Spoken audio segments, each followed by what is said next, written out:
Hi, I'm Jeff Anderson, Executive Chef and Director of Innovation. I'm here to share two great recipes today with you that feature our open nature pork. Our open nature pork is extremely affordable. The quality is impeccable and you'll find it available exclusively at your favorite local store. What I like about our open nature pork when grilling is I've got two options to choose from. I can choose from pork chops or I can choose from tenderloins. So I'm gonna make two recipes for you. The first is a pepper stuffed pork chop, and then I'm gonna make a grilled pork tenderloin with a Greek lemon vinaigrette.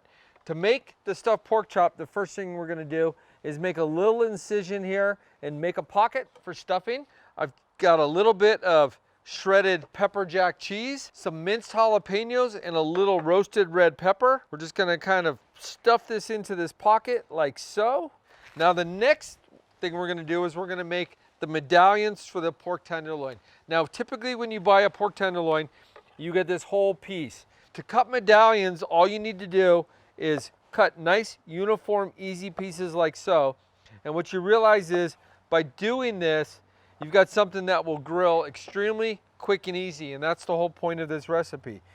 In advance of this, what I've done is I've prepared the grill, I've preheated it, and you hear that start to sizzle. I brushed it with a little bit of nonstick oil and I made sure that it was nice and clean.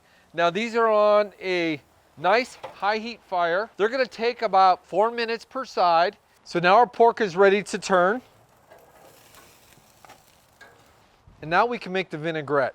So the vinaigrette for the pork tenderloin is super simple. It's a little bit of lemon juice. It's gonna be a pinch of salt, a little bit of black pepper. You can use a little tiny bit of minced garlic if you like, parsley, a little tiny bit of dried oregano, and then I always like to give a little bit more lemon juice to make sure it's nice and flavorful, and then olive oil. Give this a good shake like so, and you can prepare this in advance. It's kind of hard to go wrong. Give our pork a check. It's fully ready to go, and that's ready to go. So looking really good. To plate this, what we're gonna do is we're gonna put the pork chop on. I used a little roasted pepper as a garnish. Last thing we'll do is give this a little drizzle of some olive oil to kind of make that plate all nice and beautiful. And then to plate the tenderloin, put this on like so, and then just give it a little tiny bit of dressing over the top like so. And there you got a delicious grilled pork tenderloin with a Greek lemon vinaigrette. As I mentioned, both of these feature our open nature pork. You'll find them exclusively available at your favorite local store. Give these recipes a try, as well as our other open nature product. Have a great day grilling. I'm Chef Jeff.